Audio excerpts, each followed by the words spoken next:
कहां तो लोग हाल ही में आई छावा फिल्म देखकर छत्रपति संभाजी महाराज के लिए रो रहे हैं। उन पर औरंगजेब का क्रूर अत्याचार जानकर औरंगजेब को कोस रहे, पूछ रहे हैं कि यह इतिहास हमको क्यों नहीं बताया, खाली मुगल मुगल करते रहे। और इस देश में इंडी गठबंधन के नेता वोट बैंक पॉलिटिक्स के चक्कर में औरंगजेब को महान बताने के लेवल पे आ गए। आज पाठशाला का कोई भी चैप्टर आपको मिस नहीं करना चाहिए, क्योंकि आज आपको पता चलेगा कि मोदी योगी से नफरत के चक्कर में इस देश में कैसी कैसी चीजें हो रही। जैसे कोई राम मंदिर से इतना चिढ़ गया कि उसे ग्रेनेड से उड़ाने की साजिश रच रहा था। यह पूरी खबर भी आपको आगे विस्तार से बताऊंगा। कोई छत्रपति संभाजी महाराज के गुणगान से इतना चिढ़ा हुआ है कि औरंगजेब को महान शासक बताने लग रहा है। कोई महाकुंभ को देखकर इतना चिढ़ा हुआ है कि औरंगजेब के जमाने में हुए महाकुंभ को शानदार बताने चला गया। मतलब विपक्ष की ये जो चिढ़ है वो इसलिए भी है क्योंकि जो पार्टियां दशकों से कथित सांप्रदायिकता का डर दिखाकर कथित सेक्युलरिज्म की लड़ाई लड़ रहे थे, जिन्होंने इंजेक्शन लगा रखा था सेक्युलरिज्म का, भाई उसका नशा अब धीरे धीरे हिंदुओं पर से खत्म हो रहा है और अब इनकी लड़ाई में किसी को दिलचस्पी नहीं है। इसलिए विपक्ष तनाव में है कि करें तो करें क्या, बोले तो बोलें क्या। भाई जिन्हें लग रहा है कि हिंदू वोट तो एकमुश्त मोदी योगी के पास जाने ही लगा है, वो खुलकर औरंगजेब की तारीफ कर रहे हैं ताकि कम से कम मुस्लिम वोट तो हाथ से ना फिसले। शायद इसी वजह से अखिलेश यादव के नेता अबू आजमी औरंगजेब को इंसाफ पसंद बादशाह बताने लग गए। औरंगजेब की वजह से भारत सोने की चिड़िया बना, भाई ये थ्योरी देने लगे। जबकि आप देखिए कि औरंगजेब वो क्रूर मुगल शासक था जिसने धार्मिक नफरत में मंदिर तुड़वा दिए, अयोध्या, काशी, मथुरा, सोमनाथ में मंदिरों को तुड़वाया, जिसने हिंदुओं को धर्म परिवर्तन के लिए मजबूर किया, उन पर अत्याचार किए, जिसने हिंदुओं पर जजिया लगाया यानी टैक्स लगाया अलग से, जिसने गद्दी के लिए अपने भाइयों को मरवा दिया, अपने पिता को 7.5 साल कैद में रखा, शाहजहां को। मतलब जो औरंगजेब ना अपने भाई का हो सका ना अपने बाप का हो सका, उस औरंगजेब को अपना बताने की होड़ लगी हुई। अखिलेश यादव के महाराष्ट्र के नेता से लेकर अयोध्या के सांसद तक औरंगजेब की तारीफ में कसीदे पढ़ रहे हैं। बीजेपी भी फुल हमलावर है। अबू आजमी पर एफआईआर तक हो गई, उनकी फोटो पर चप्पल पड़ रहे हैं। महाराष्ट्र विधानसभा में उन्हें सस्पेंड करने और उनके खिलाफ देशद्रोह का केस चलाने की मांग हो रही है। एक बार देखिए कि आज महाराष्ट्र से लेकर यूपी तक दिन भर कैसे अबू आजमी के बयान पर बवाल मचा रहा। फिर आपको विस्तार से बताऊंगा कि 24 घंटे में अबू आजमी के सुर कैसे बदल गए, औरंगजेब की कब्र को खत्म करने की बात किसने कह दी और औरंगजेब का इतिहास कितना घटिया और घिनौना है, सब बताऊंगा। पहले आज के विवाद की एक झलक देखिए। एक इंसाफ पसंद बादशाह था वो, इसको जबरदस्ती के हिंदू मुस्लिम करके नफरत वाला काम नहीं करना चाहिए। और ये सच है कि उनके राज में भारतवर्ष सोने की चिड़िया था। यानी अपने को दूसरे से बड़ा मुगले आजम बनाने के लिए यह पगले आजम बनने की तरफ जा रहे हैं। छत्रपति संभाजी महाराज और शिवाजी महाराज का अपमान किया है, इसलिए ये देशद्रोही है। ये देशद्रोह का भी कलम लगाना चाहिए उसके ऊपर। वो आदमी जैसे जिहादी को अगर समझता नहीं रहेगा ना, तो फिर उसको जल्दी औरंगजेब के पास भेजना पड़ेगा।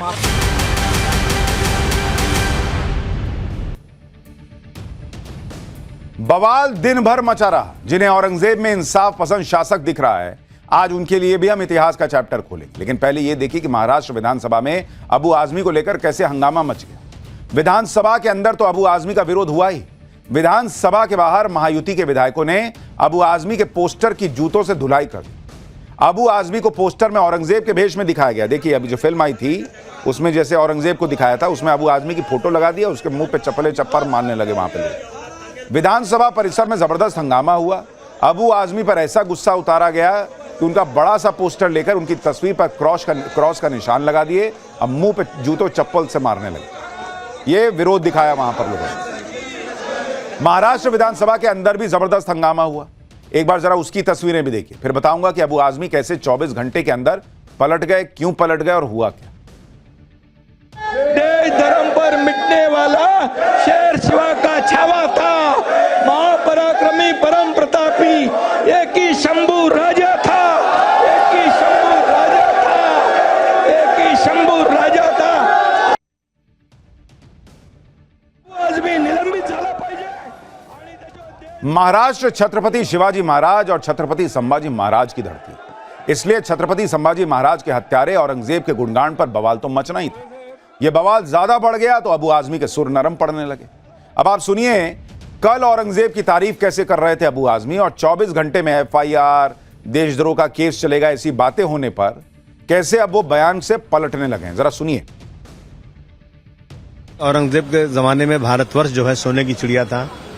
हमारी सरहद जो है अफगानिस्तान बर्मा तक बढ़ी हुई थी, समझा आपने। और इसी को देख के अंग्रेज यहाँ आया था। एक इंसाफ पसंद बादशाह था वो, जिसने 52 साल तक हुकूमत किया हो। तो अगर जबरदस्ती हिंदुओं को मुसलमान बनाना चाहता हो तो भारतवर्ष में कितने हिंदू मुसलमान बन जाते। अगर वो हिंदू के खिलाफ होते तो 34% हिंदू उनके साथ नहीं रहते और उनका सिपह सालार हिंदू नहीं रहता। अगर इन चीज़ों से किसी को वो लगता है कि इसको तोड़ मरोड़ के पेश करके किसी को लगता है कि मैंने गलत बोला है, तो भाई मैं अपने पूरे स्टेटमेंट को वापस लेता हूँ। असेंबली चलना चाहिए, असेंबली में बहुत सारे काम है। इन इशू पर असेंबली रोकी जाए, मैं समझता हूँ ये महाराष्ट्र की जनता का बहुत सारा काम रुकेगा। तो अब समाजवादी पार्टी के नेता अबू आजमी बयान वापस ले रहे हैं, लेकिन पहले तो बोल गए कि भाई औरंगजेब इतना महान था कि भाई 34% हिंदू थे उस राज में। ये क्या लॉजिक हुआ बॉस? कह रहे हैं कि उसकी फौज में जो है वो हिंदू थे, उसका सिपा सलार जो है वो हिंदू था। भाई नहीं मिला होगा कोई मुसलमान इतना शक्तिशाली या इतना कमाल का कि भाई उसको सिपा सलार बनाए। उसकी टीम में अगर हिंदू थे, भाई वैसे तो अंग्रेजों के जमाने में भी बहुत सारे लोग जो है वो अंग्रेजों की फौज में हिंदू भारतीय लड़ते थे, तो इसका मतलब क्या भारतीय चाहते थे कि अंग्रेज हम पर राज करें? ये कौन सा लॉजिक हुआ? औरंगजेब पर अबू आजमी अपना बयान वापस ले रहे हैं। कल से आज तक अबू आजमी के ये सुर इसलिए बदल गए क्योंकि मुंबई पुलिस ने अबू आजमी के खिलाफ केस दर्ज करके जांच शुरू कर दी। अबू आजमी पर धार्मिक भावनाओं को आहत करने और मानहानि की धाराओं में केस दर्ज हुआ है। इतना ही नहीं है, अबू आजमी को विधानसभा से सस्पेंड करने और उनके खिलाफ देशद्रोह का केस चलाने की मांग भी तेज हो गई। अबू आजमी पर महाराष्ट्र के डिप्टी सीएम एकनाथ शिंदे कैसे भड़के हुए हैं ये सुनिए, फिर बताता हूं कि इंडी गठबंधन में शामिल उद्धव ठाकरे की शिवसेना कैसे समाजवादी पार्टी के नेता पर बरस पड़ रही। ये हमारे छत्रपति संभाजी महाराज को हलाल करके मारने वाला ये औरंगजेब, ये अच्छा कैसा हो सकता है? ये तो बहुत बड़ा दुश्मन है, हमारा देश का दुश्मन है, राष्ट्र का दुश्मन है। और इसलिए अबू आजमी इन्होंने ये माफी मांगनी चाहिए।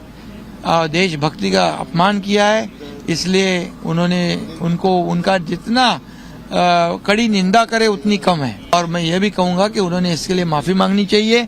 या हमारे मुख्यमंत्री और गृह मंत्री जी, ये जो उन्होंने छत्रपति संभाजी महाराज और शिवाजी महाराज का अपमान किया है, इसलिए ये देशद्रोही है। ये देशद्रोह का भी कलम लगाना चाहिए उसको। अखिलेश यादव के नेता अबू आजमी पर उन्हीं के इंडी गठबंधन की party Shiv Sena UBT fire. Uddhav Thackeray की पार्टी के नेता तो अबू आजमी को पाकिस्तान भेजने की बात कर रहे हैं।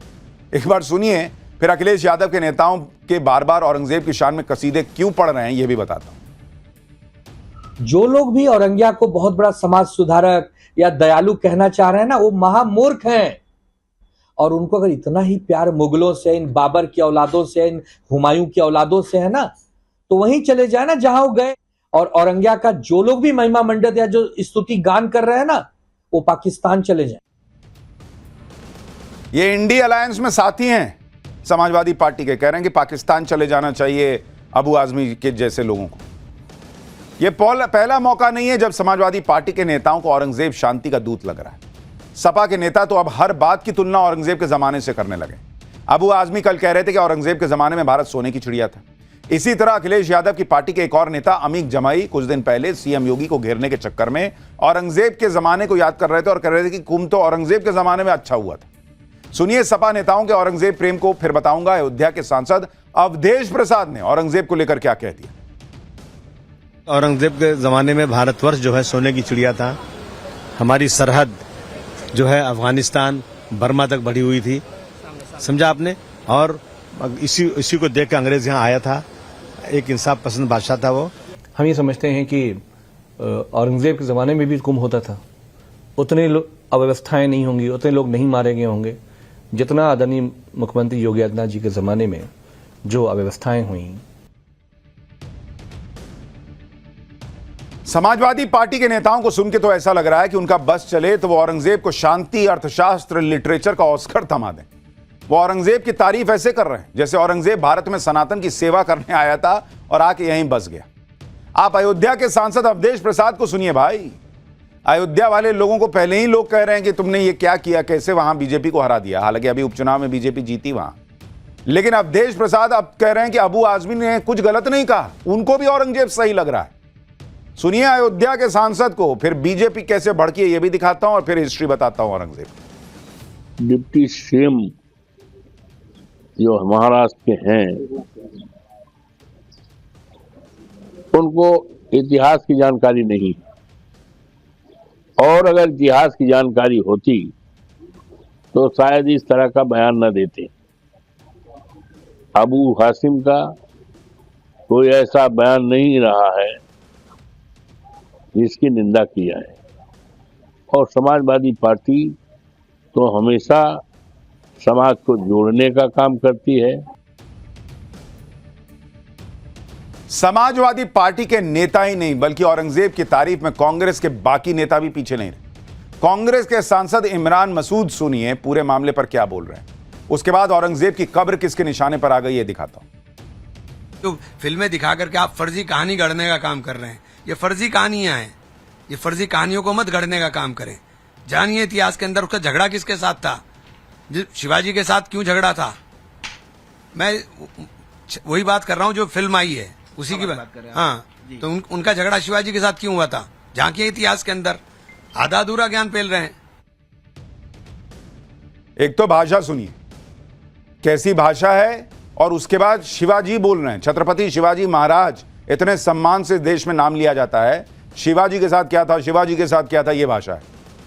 मतलब इन लोगों का बस चले तो इतिहास रगड़ के मिटा दें, लिख दें कि औरंगजेब बहुत महान था। सपा और कांग्रेस के नेताओं को सुनकर ऐसा ही लग रहा है जैसे औरंगजेब के गुणगान की कोई कंपटीशन चल रही है। कौन औरंगजेब को कितना महान बता सकता है। इस पर बीजेपी आरोप लगा रही है कि विपक्ष के अंदर दो तरह की प्रतियोगिता चल रही है, एक तो मुगलों को महान बताने की, दूसरा खुद को सबसे बड़ा हिंदू विरोधी साबित करने की। सुधांशु त्रिवेदी को सुनिए एक बार। मुगलों को महान बनाने की गला काट प्रतिस्पर्धा में ये तथाकथित सेकुलर दल एक से बड़ा दूसरे से बड़ा अपने को मुगलों का बड़ा हाकिम बताने के लिए, यानी ये अपने को दूसरे से बड़ा मुगले आजम बनाने के लिए यह पगले आजम बनने की तरफ जा रहे हैं। समाजवादी पार्टी और कांग्रेस से मैं पूछना चाहता हूं कि वह औरंगजेब जिसकी वंश परंपरा बाबर से शुरू होती है, जिसकी मां मंगोल और बाप उज्बेक था, आज की डेट में भारत से उसका क्या संबंध है और क्यों नफरत के बीज आप यहां बोना चाह रहे हैं। और इससे साफ हो गया कि कांग्रेस पार्टी और इंडी गठबंधन के लोग जिन्होंने वैश्विक स्तर पर डिसमेंटलिंग ग्लोबल हिंदुत्व और भारत में इरेडिकेशन ऑफ सनातन धर्म और हिंदू धर्म को HIV, कोरोना वायरस जैसे शब्द कहे जो शायद औरंगजेब ने भी अपने जमाने में नहीं कहे होंगे, उससे बड़ा अपने को हिंदू विरोधी साबित करने की गला काट प्रतिस्पर्धा में लगे हैं। भाई बीजेपी का हिसाब क्लियर है, वो ये कह रही है ये सब मुस्लिम वोट बैंक के चक्कर में कर रहे हैं लोग। बीजेपी के फायर ब्रांड नेता नवनीत राणा ने भी औरंगजेब की तारीफ के लिए अबू आजमी को निशाने पर लिया। उन्हें याद दिलाया कि जिस महाराष्ट्र में वो विधायक बने हैं उस महाराष्ट्र के राजा छत्रपति शिवाजी महाराज और उनके बेटे छत्रपति संभाजी महाराज हैं। तो उनको याद दिलाना चाहती हूँ कि जिस महाराष्ट्र में आप विधायक बनकर विधिमंडल में जाकर जो 5-5 साल बैठते हैं ना, उस महाराष्ट्र के राजा सिर्फ छत्रपति शिवाजी महाराज और संभाजी महाराज थे। और तुम्हारे बाप ने 100 करोड़ बाप जो तुम्हारा है औरंगजेब, जिसने हमारे संभाजी महाराज पर इतना अत्याचार किया। हम लोगों ने तो इतिहास पढ़ा है, पर जिन्होंने पढ़ा नहीं है ना, तुम जैसे लोगों ने जाकर एक बार थिएटर में छावा पिक्चर देखनी चाहिए कि तुम्हारे बाप ने हमारे भगवान के साथ, संभाजी महाराज के साथ क्या किया था। और औरंगजेब का गुणगान करना और उसे हीरो की तरफ पेश करना नई बात नहीं। कुछ इतिहासकारों ने भी औरंगजेब की छवि ऐसी बनाई जैसे वो कितना कोमल हृदय का, सबसे प्रेम करने वाला व्यक्ति रहा, उसके राज में किसी पर कोई अत्याचार ही ना हुआ हो जैसे। जबकि औरंगजेब की सच्चाई इससे ठीक उलट थी। अबू आजमी से लेकर अमीर जमाई जैसे समाजवादी पार्टी के नेताओं के लिए औरंगजेब हीरो है। अखिलेश के नेताओं के लिए औरंगजेब एक खास वोट बैंक को अपने साथ बनाए रखने का जरिया है। ये लोग भूल जाते हैं कि औरंगजेब का वो खूनी इतिहास जिसका हर पन्ना कत्लेआम से भरा हुआ है। हाल ही में रिलीज हुई फिल्म छावा में औरंगजेब की क्रूरता का एक पहलू यही दिखाया गया।